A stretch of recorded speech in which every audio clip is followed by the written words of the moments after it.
Live from the NBD Production Studios, you're in the lab with your host, Joshua Diaz. Pulsating absence dog.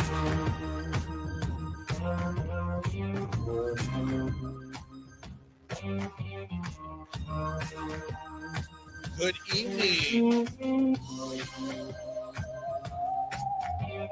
Roll call on the way in.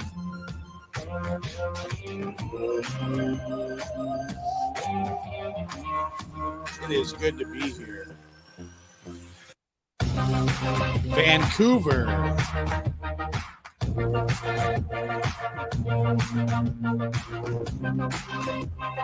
Kingsport. Another Kingsport. You guys should have lunch. New Orleans, Galveston. It's a good movie. I always like that movie, Galveston. Washington State. Brampton, Ontario, Canada. That's impressive. Texas, UK, Savannah.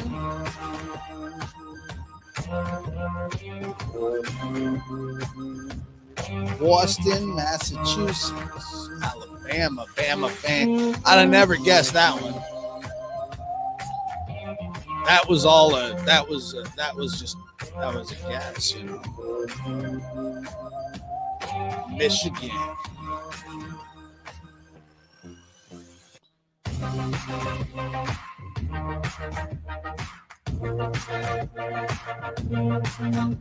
Make sure to hit that like button on the way in. Subscribe. Like, share, subscribe. You know the drill. I don't have to tell you, do I? No, you know. Miami. Puyallup, Washington. Puyallup. Nah, I have no idea how to pronounce that. You don't need to do the accents as you read. You need to. I'm not very good at accents. I'm actually bad at them. I wish I was better at them. I'm not. Anyways, welcome to the lab. I'm your host, Joshua Diaz. It's good to be here as always. Good to see you. And show number 2 for the day. It's been a cold, rainy day here in the Pacific Northwest, as per usual. It's kind of typical weather for this time of year, but you never let the rain get you down. What is the old saying? Sun wouldn't feel so good if it wasn't for rain, and joy wouldn't feel so good if it wasn't for pain. That's actually a true statement, even though it rhymes. Just because it rhymes, don't make it not true.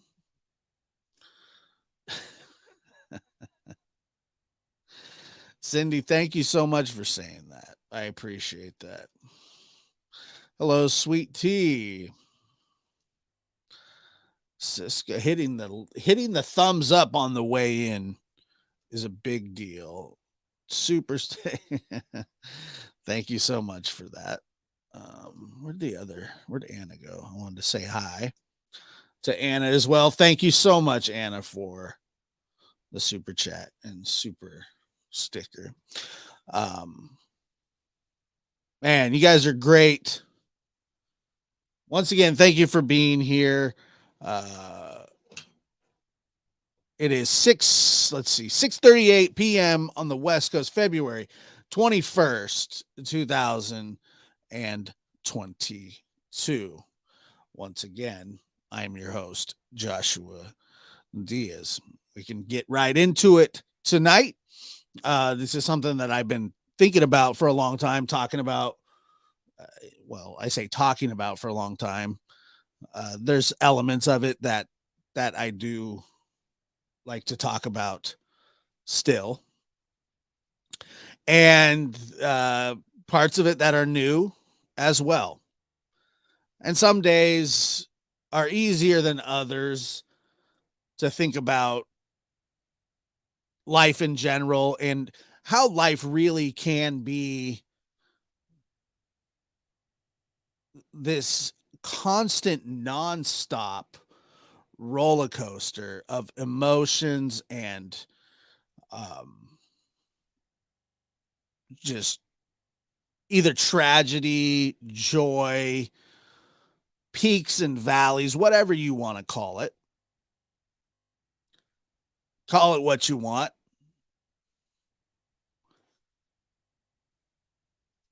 But I also think that as we are talking about these kind of things, I become more and more disgruntled with what people actually ingest because it seems as though we are a filth in, filth out situation. I mean, it's filled to the rafters. The filth is just non-stop. The hatred of one another, the disrespect, the eye rolls, the shrugs, the don't talk to me's, the F Don't offs, say any F's and stuff. all kinds of ways that we disrespect each other. And instead of becoming a society of people who lift each other up, it's now more about not a society but the community that you build, and the community that we are building here is one of a loving, caring, intelligent, respectful situation. I become really frustrated over time. Um, and the more I think about it, the more frustrating it becomes because it feels sometimes as though we are fighting a losing battle.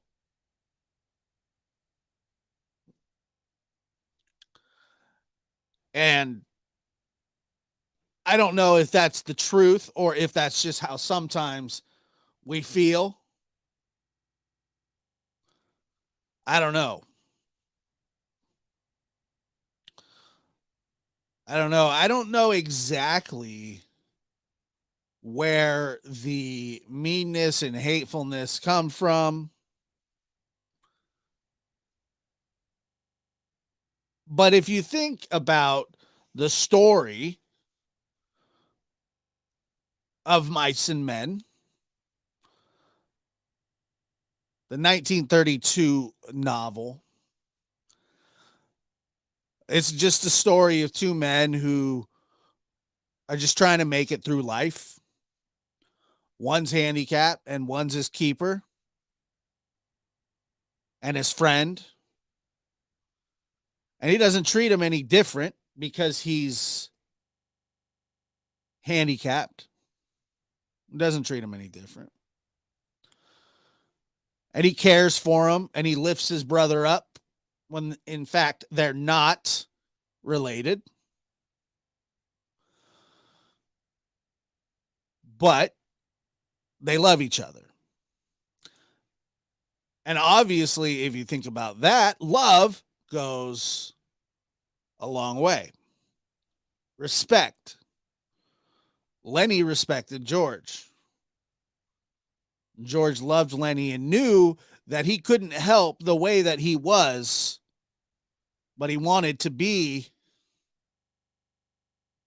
in society with everybody. But Lenny was the outcast.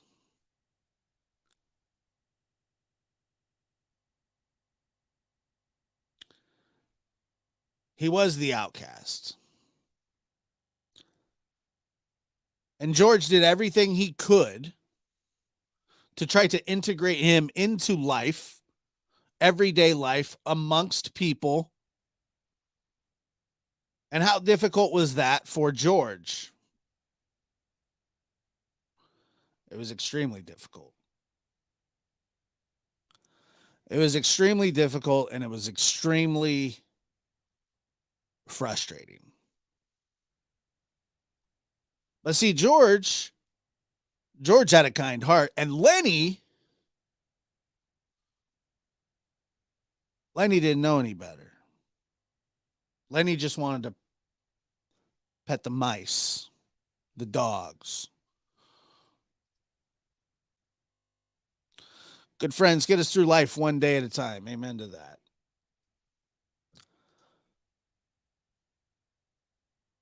And I think that if we really examine the meaning of Mice and Men, the title of the of Mice and Men, it symbolically represents the way that mankind seeks to destroy those who seemingly hold no value with our society. And mice represent those who are looked at as the outcasts just for being born a mouse. They did nothing wrong. They have done nothing wrong. They are just born. They can't help it. They can't help that they're mice. Would you greet a mouse if it came into if it came into your living room? No, of course not. The hostile world of that mouse is the hostile world that Lenny lived in.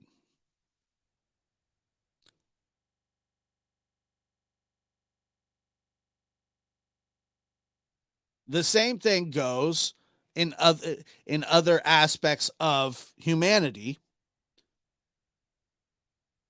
If somebody is deemed a certain way,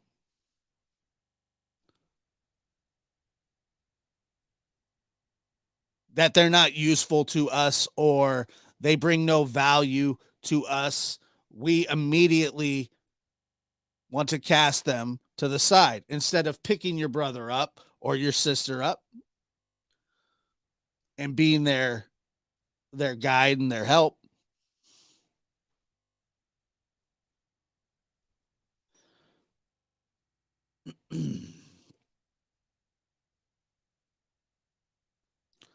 It's a struggle.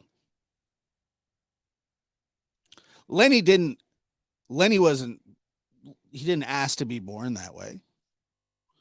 Just the same way a mouse didn't ask to be born into a hostile world.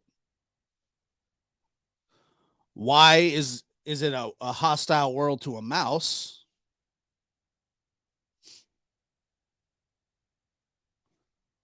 And not a squirrel? Is it because of perception? Is it because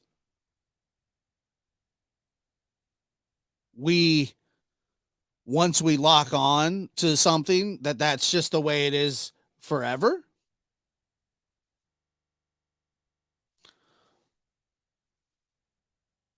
And the people that are here and that are listening to this show know for a fact that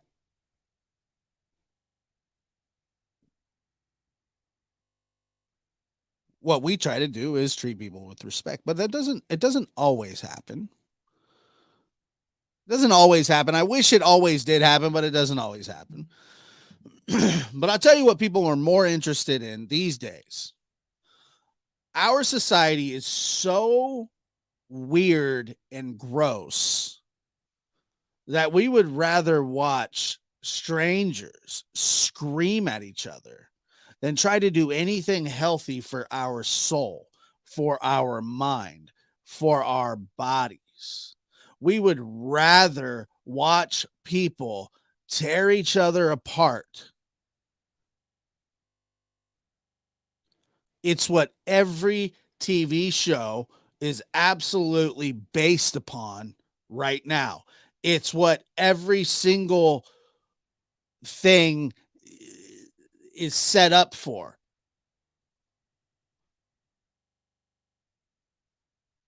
It's not set up for love and compassion and understanding.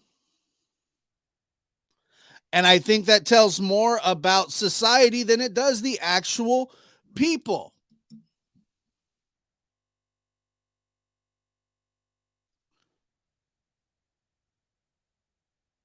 Misery loves company, and we love to watch. Love to put our 2 cents in.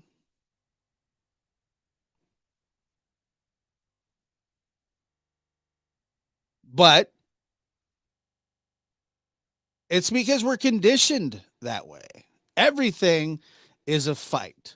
What's that person going to say next? What's this person going to say next? Oh, it's getting good. It's getting good.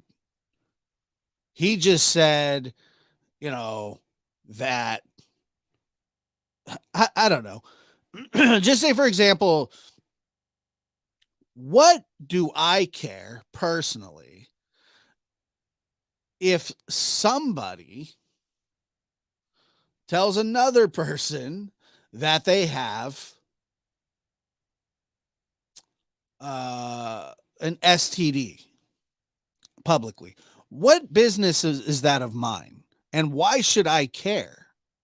Well, I don't care. Matter of fact, I do the opposite. I do the opposite of that. I don't care about that. And you shouldn't care about that either. But we're so programmed to watch the conflicts. And we could wake up in the morning and go, you know what? I'm not going to have any conflict today.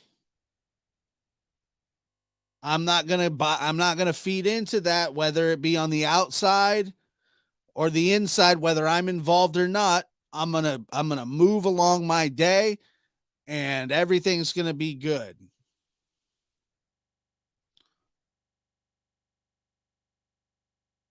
And then as soon as something happens, you go, oh, yeah, front row seat. Let's go. Our society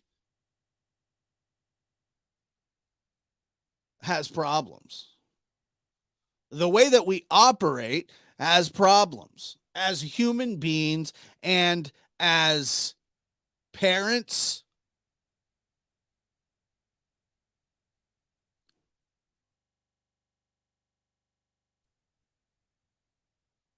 Humans are some of the most fierce predators that the world has ever seen. We're responsible for extinctions.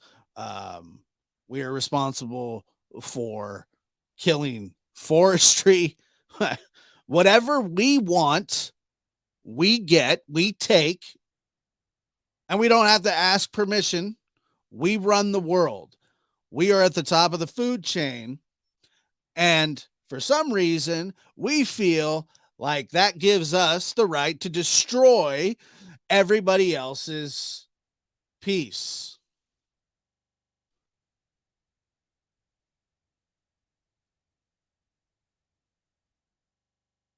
But why is that okay? Why is that okay? I mean, it started with like the hoofs or the tusks of elephants. We know that the ivory is worth a lot of money. So we will kill a living animal that has done nothing to anybody for the money. And we will we will permanently run a species off the face of the earth for money. Laws have to be created to stop society from doing those things. Why?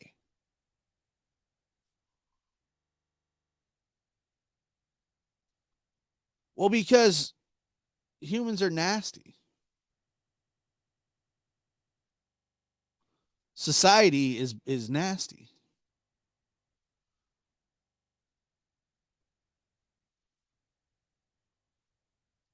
It doesn't make sense.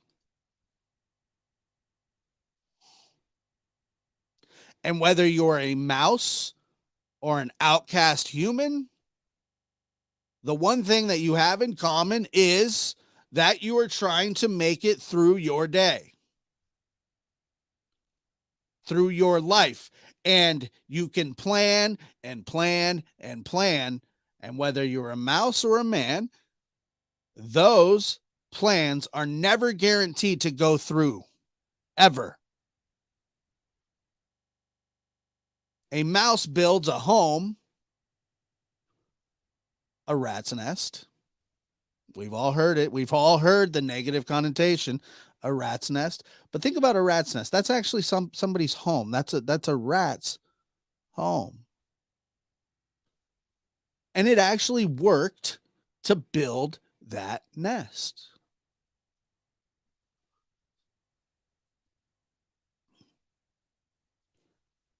And we come along and destroy it because a mouse is inconvenient. I'm not telling you to keep mice in your home. I am saying that what happens is what we deem as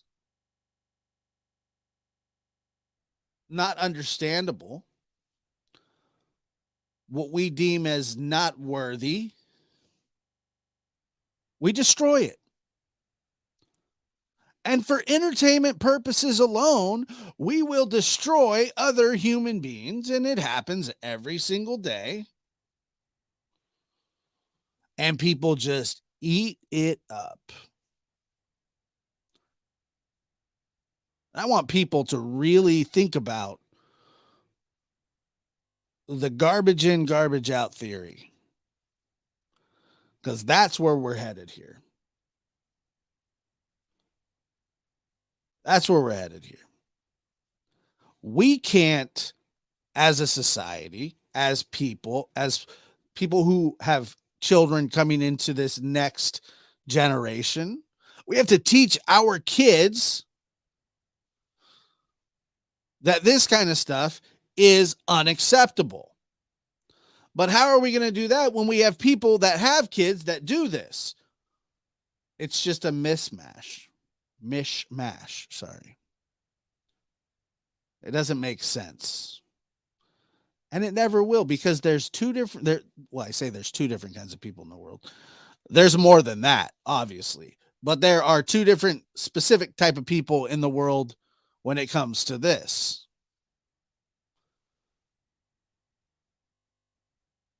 And the level of disrespect that I see amongst people in general now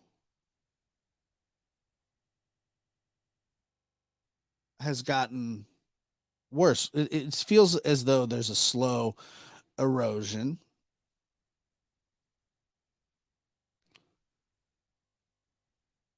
And here's the thing about it. It makes me appreciate you guys, the people that aren't like that, even more. Because I know a real one when I see him. And I know a fake when I see him. And that's what's important to remember.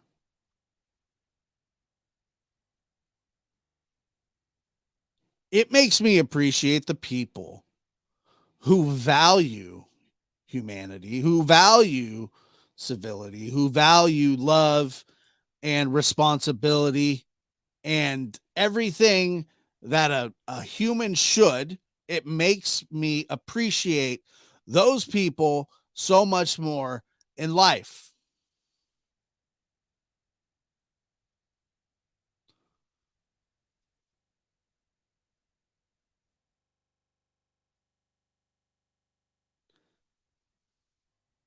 And I'm not a perfect human by any means or close, or have never or never will claim anything about me. I don't have everything figured out. I'm not some wise human. I'm somebody who understands that people deserve to be treated with respect, even if they're not worthy of it, even if they're not um, accepting of it. Oh well, that's how I live. That's how I live. Kimberly, thank you so much for that. I appreciate that. Dolly Bear super sticker.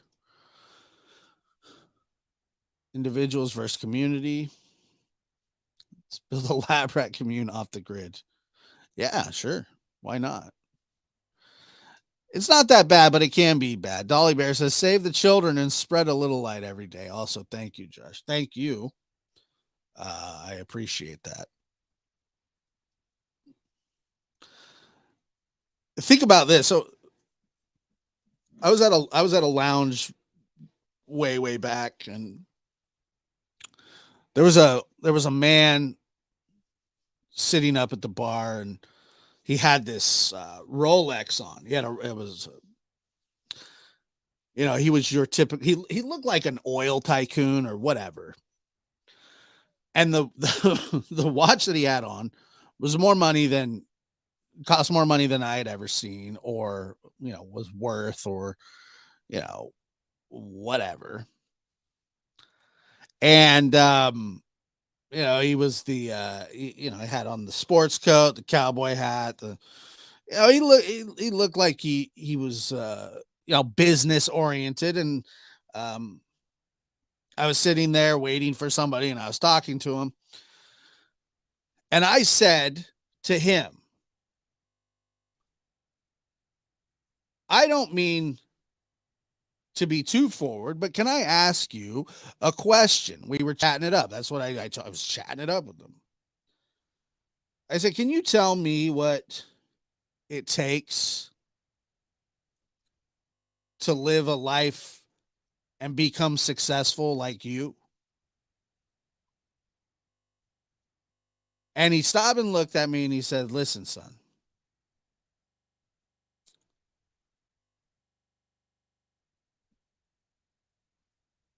you have to work with the people that you love, the people that you bring in. You have to work with them,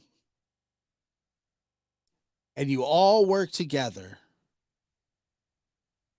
and you appreciate and cheer other people's success.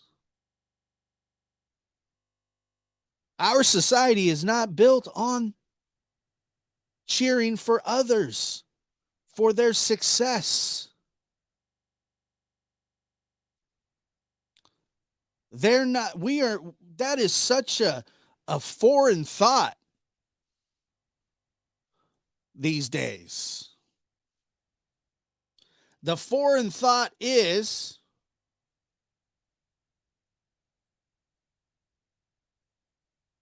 why can't we root for each other?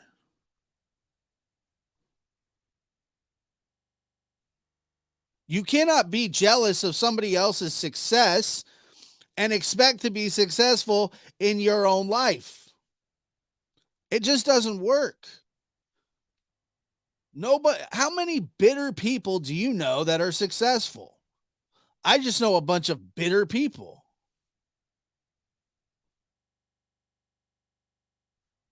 There's not a lot of, we're all about the short. We're all about the right now. Somebody wins the lottery. Oh, $100 million lottery winner. Yay. Everybody gets excited for them. What exactly did they do? What did they do? They didn't earn that money. They bought a lottery ticket and won it. So we're celebrating what we celebrate is not earned success. And everybody goes, oh man, that could have been me. Why wasn't that me? Why didn't I win that? Why didn't I win the lotto? I should have won the lotto.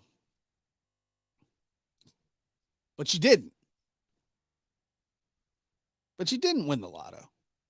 Most people don't win the lotto. But you wouldn't be able to tell that. You say, oh, I want to do, instead of somebody who works every day, gets up every day, goes to work, starts vacuuming at a company, a building, a skyrise. It's a Fortune 500 company. And through the years, learns the craft and moves up and becomes an executive one day. People should be going, that's what I want. But we don't do that either. We cheer the easy way. We cheer the, that could have been me way. Well, that could be you, but how many lotto tickets are you willing to buy? You got one life, and people really underestimate the value of hard work.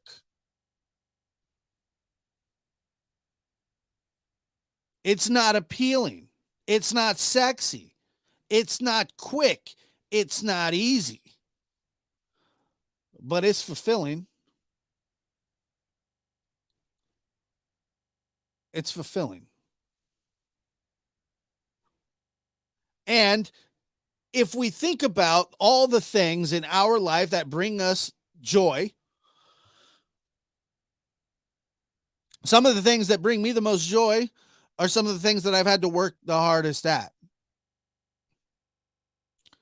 You have to earn what you're doing. And you can't and then feel a sense of pride about it.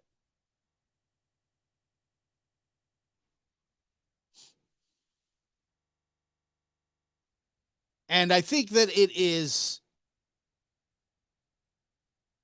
we are on this downward slope where there's nothing off limits in life anymore. There's nothing, I'm telling you, there's nothing off limits anymore. Nothing. People will say whatever, whenever, in front of whoever, and it's normalized. It's now normal to do this. But it's not actually normal, because that's not the way that it's always been. This is within the last 20 years. And what has happened in the last 20 years, what significant invention has happened in the last 20 years that has made our lives so impersonal, so detached, that we are willing to say things to people that we would never say to them to their face.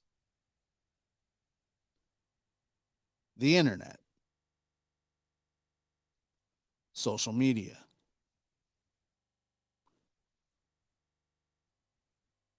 That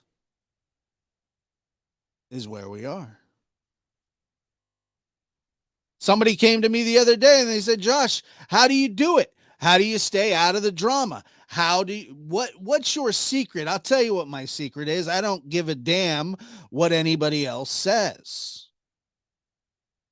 I know that if I live my life right and people still want to attack me, that's their problem. And even if I'm living my life wrong and they want to attack me, that's their problem. Not mine. That's their problem, not mine.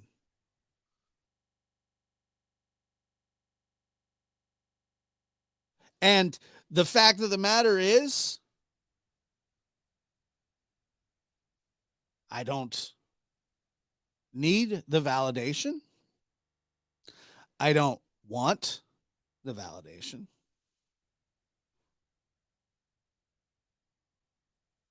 And I'm also not willing to take advice from people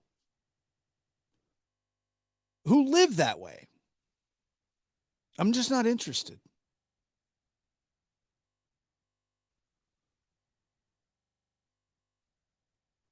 I'm just not. I'm not. I'm not interested.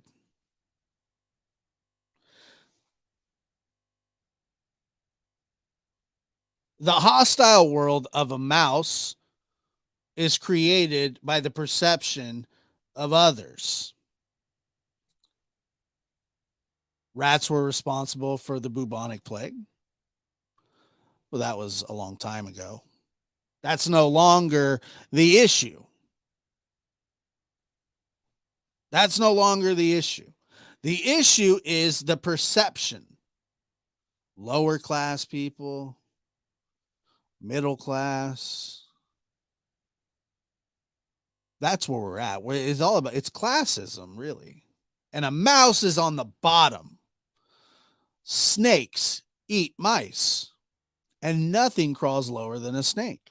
Nothing. Imagine that. Imagine being the creature that God has created, if you believe in God, that actually does serve a purpose in this world, and you were eaten by the lowest slithering creature in the world. Imagine that. By only your birthright. Nothing more, nothing less. It's just how it is.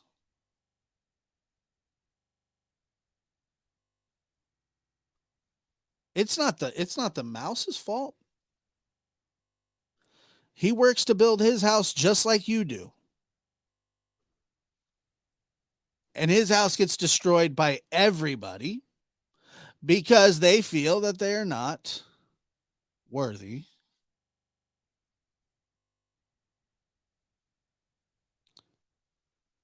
And Joan of Arc says they don't even have hands. Well, in the Bible, snakes used to have feet, and God, after he was tempting Adam and Eve, took their feet away to make him, because it was the serpent, Satan, to symbolically make him the lowest creature on the face of the earth. Now, if that's not a little humbling for you, I don't know what is. But the best laid plans of mice and men also go awry. It doesn't matter if you're a mouse. It doesn't matter if you're a man. The fact of the matter is, the struggles are still the same. You can be an outcast by just being born that way. But if you ever actually think about it, what exactly has a mouse ever done to you? Besides give you the willies. Maybe get into some food that you left out. Are they exactly as terrible as we say that they are?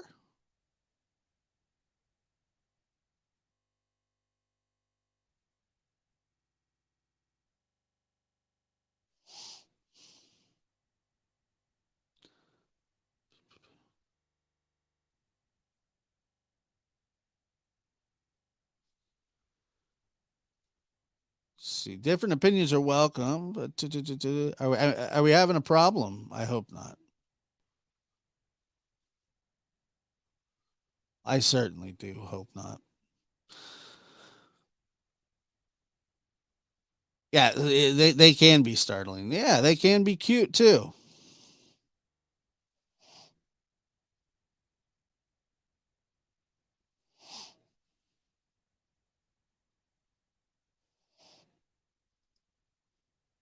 Keep me up at night running around in box springs. Well, that would be annoying. Um, but what exactly do they do to you?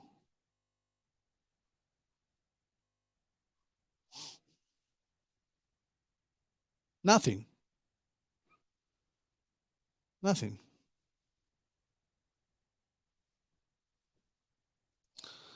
Let's see. Oh my God. Mice can eat open boxes, leave feces, and cause disease. So can a squirrel. You going to smash a squirrel over the head?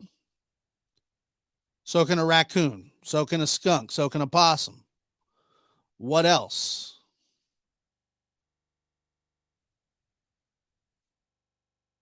Every animal is capable of carrying disease. Are they not? Humans spread disease.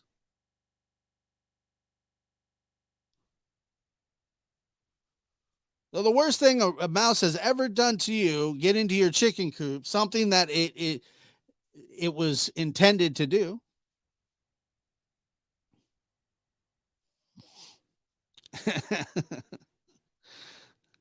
This isn't a pro rat mouse rant. But think about it.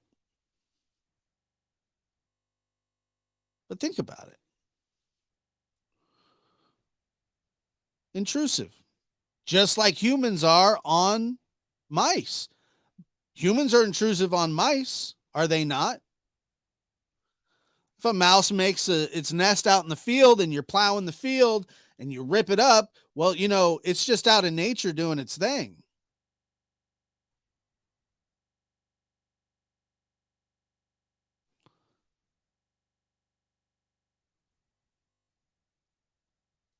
That's the worst any mouse has done to you. Absolutely. They are trying to survive just like us, just like any human tries to survive. But if you really think about it, what exactly has it done to get the hostility? Well, somebody says, well, they open boxes, they leave feces, they carry disease. Okay, and they're the only thing in the world that does that, but they're the only one that has the connotation of that. Is that what you're telling me? Because if you think that a mouse and a possum can't and don't do the exact same thing, you're wrong.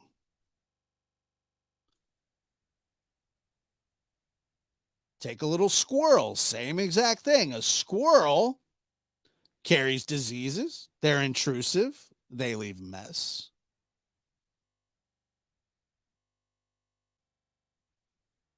They're just trying to survive. Once again, I'm not telling you to let rats in your house. I'm just telling you to think about the hostile world that we all have to deal with every day, from mice to men to everything in between. And that's the bottom of the food chain to the top of the food chain.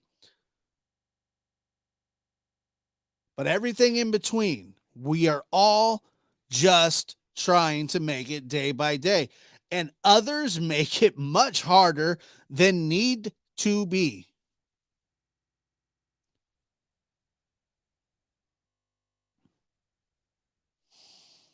Everything eats rats, Anna. Everything. They are the most hated creature in the world.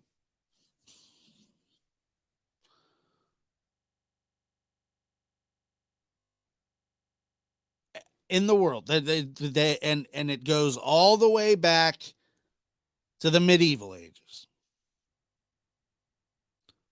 And it makes sense. I understand why. But is it actually fair? Well, I don't know.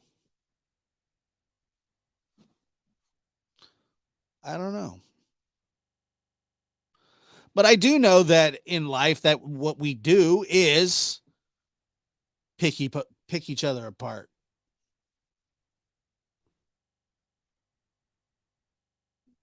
We downgrade each other.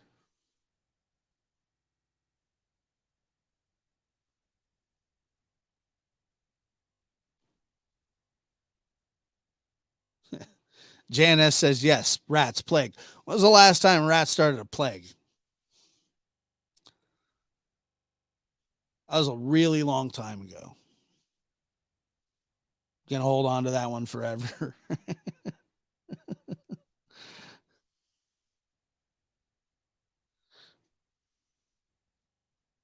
How long ago was that?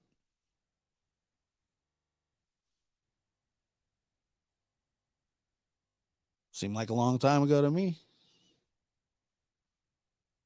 Yeah, all the way back to the medieval age. Yes, exactly. But they rats weren't born and they go and immediately it goes, "Oh, those things cause disease." That's not how that worked.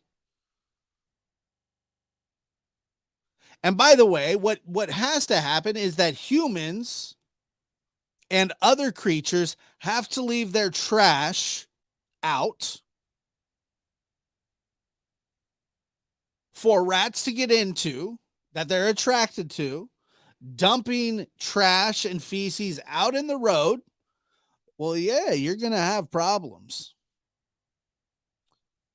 But who really started it? But who really started it? Well, it seems like we probably did.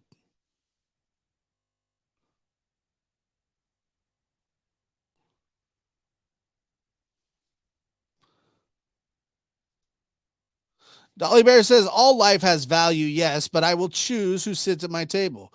I'm no Jesus to allow murderers or prostitutes or thieves at my brunch. Dolly Bear, I completely agree with what you're saying, but somebody's got to. Somebody's got to sit with them. Sure, they do. Because if nobody does it, if everybody just ignores them, the reason Jesus did that was because he felt that they needed to be helped.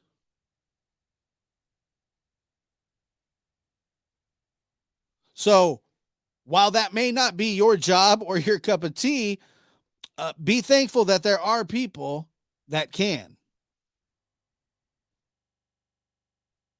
Because I appreciate that. I appreciate it. But I also understand.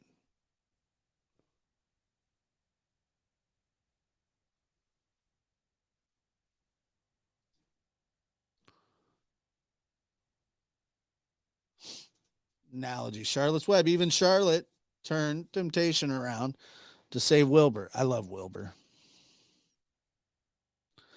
Josh, you make me want to say all the F words. Don't say any F's and stuff. Fairly, friendly, fabulous, fun. I could go on. We all love you to the moon. Well, I love you guys too. Thank you. Don't say any F's and stuff. Don't say. And Jesus did talk to all people, and that is true. But the point of today was and is that whether you're a man or a mouse, we face the same struggles in life. It's a hostile world. And nobody realizes that more than a mouse. Why do you think they scurry from place to place? Probably because when they're born, they say, hey, there's about 1 million things out there that want to kill you. And I mean almost everything. Almost every single animal in this world wants to kill you because of who you are, what you were born into. Think about it.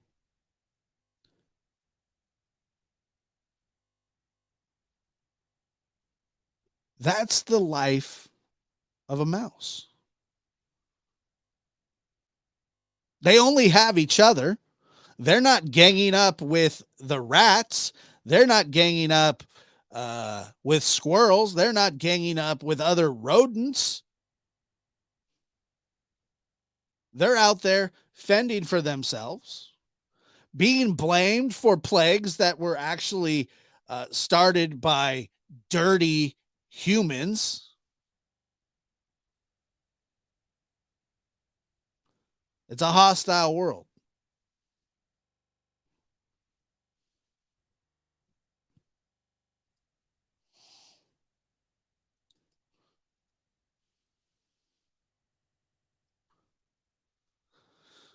Only the fool thinks he is wise, but the wise man knows he's a fool.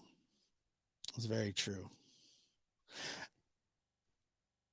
Cindy, as interesting as it is, it makes no bit of difference to the world.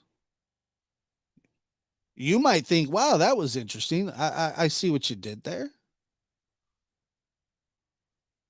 But it doesn't actually change anything. It certainly doesn't.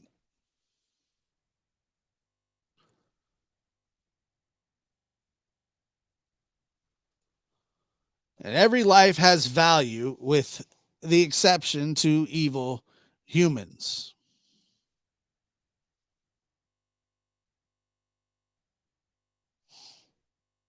That's true. That is true.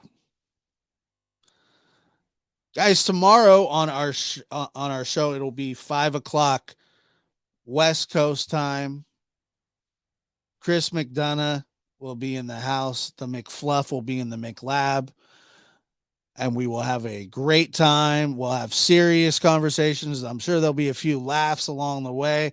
So set your reminder now, because tomorrow we're going in.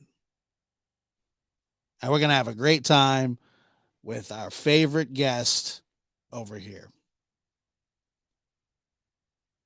Can't wait for that. And I look forward to that.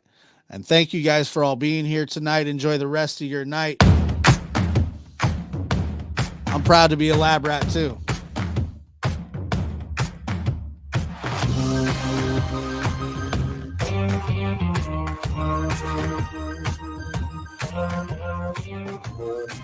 Don't say any F's and stuff.